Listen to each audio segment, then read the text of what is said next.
বন্ধুরা, নিয়ে এসেছিলাম ব্রিয়ানার ইদবিককে একটু হাঁটাতে। গুড মর্নিং সবাইকে। আমাদের এখানে কিন্তু প্রচুর ঠান্ডা আজকে। ওদেরকে একটা করে সোয়েটার পরিয়ে একটা করে প্যান্ট পরিয়ে নিয়ে এসেছি ঘাসে খালি পায়ে হাঁটাতে, শরীরটা ভালো থাকে যেন। আজকে ওদের একটু শরীরটা খারাপ, স্কুল যেতে দিইনি, বেশি নয় একটু খারাপ। চলো ব্রিয়ানা, চলো চলো চলো চলো চলো।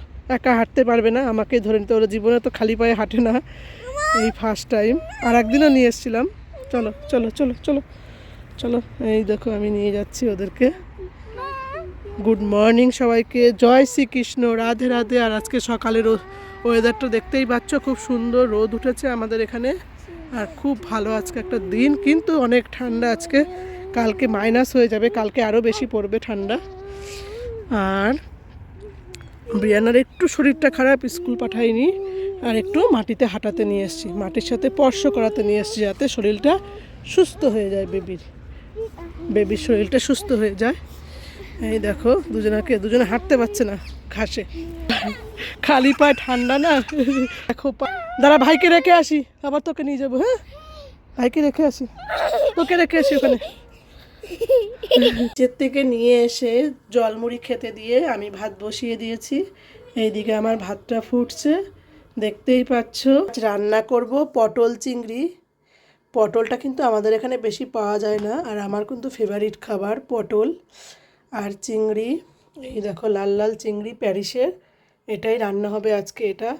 আর ব্রিয়ানার যেহেতু শরীরটা ভালো নয়, একটু খারাপ, তাই আজকে বেশি কিছু করব না। কালকে তরকারিও রয়েছে, এটা ব্রিয়ানাকে টাটকা টাটকা এখনই রান্না করে খেতে দিয়ে দেবো। ওকে বন্ধুরা, সঙ্গে থাকো, দেখতে থাকো কী করে রান্না করছি পটল চিংড়ি। কড়াইতে আমার তেলটা গরম হয়ে গেছে, আর চিংড়ি মাছটা সুন্দর করে ধুয়ে নুন হলুদ মাখিয়ে নিয়েছি বেশ ভালো করে। এইবার আমি চিংড়ি মাছটা ভেজে নেব। আমি কখনো এই কড়াইতে ভাজি না, আজকে ট্রাই করছি। ননস্টিকের কড়াইতে সবসময় ভাজি।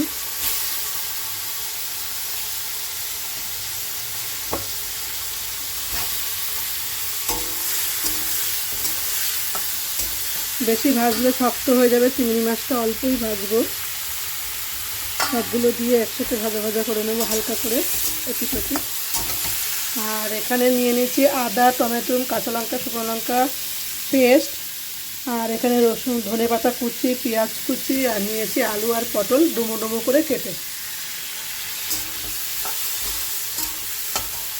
দিয়ে দিলাম তেজপাতা আর কাঁচা লঙ্কা, কালো জিরে ফোড়ন। এবার দিয়ে দেবো পেঁয়াজ কুচিগুলো। পেঁয়াজ কুচিটা একটু ভাজা ভাজা হলেই দিয়ে দেবো আলু পটলটা। তেলটা একটু বেশি দেওয়া হয়েছে, কারণ ওই পটলটার মধ্যেই ভাজা হবে তো, এর জন্য। দিয়ে দেবো একটু নুন। চিংড়ি মাছটা কিন্তু বেশ অল্প করে ভেজে নিয়েছি, আর আমার পেঁয়াজ ভাজাটা কিন্তু অলরেডি হয়ে গেছে। এখন আমি দিয়ে দেবো ডোমো ডোমো করে কেটে রাখা আলু আর পটল। এটা একটু ভেজে নেব সুন্দর করে।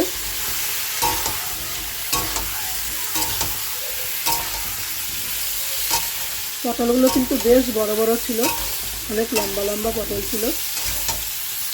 পেঁয়াজের সাথে আলু পটলটা সুন্দর করে ভাজা ভাজা হয়ে গেছে।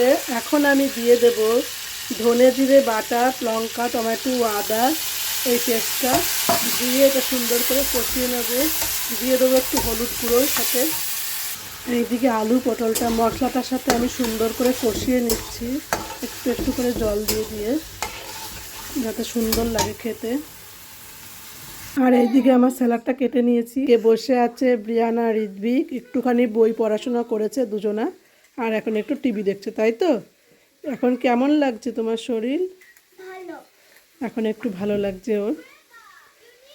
একটু শরীরটা খারাপ হয়ে গেছিলো বেবির স্কুলে, তাও বলছে আমি স্কুল যাব মাম্মা, আমরা পাঠাইনি। আমার পটল আলুটা বেশ ভালো করেই কষানো হয়ে গেছে, তেলও উপরে উঠে এসেছে। এখন আমি দিয়ে দেবো এই মুহূর্তে গরম জল।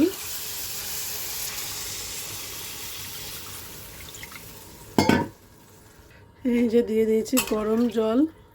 এইবার ঝোলটা ফুটে আসলে দিয়ে দেবো চিংড়ি মাছগুলো ভেজে রাখা, তারপরে ধনেপাতা আর গরম মশলা দিয়ে নামিয়ে নেব। ঝোলটা আমার ফুটে এসেছে। এই মুহূর্তে আমি ভেজে রাখা সব চিংড়ি মাছগুলো দিয়ে দেবো ঝোলের মধ্যে। দিয়ে এটা একটু সেদ্ধ হতে দিয়ে দেবো, কারণ চিংড়ি মাছটা কম ভাজা হয়েছিল। চিংড়ি মাছের ঝোলটা প্রায় হয়েই গেছে। দিয়ে দেওয়া বাকি এখন গরম মশলার গুঁড়ো একটুখানি আর একটু ধনেপাতা কুচি।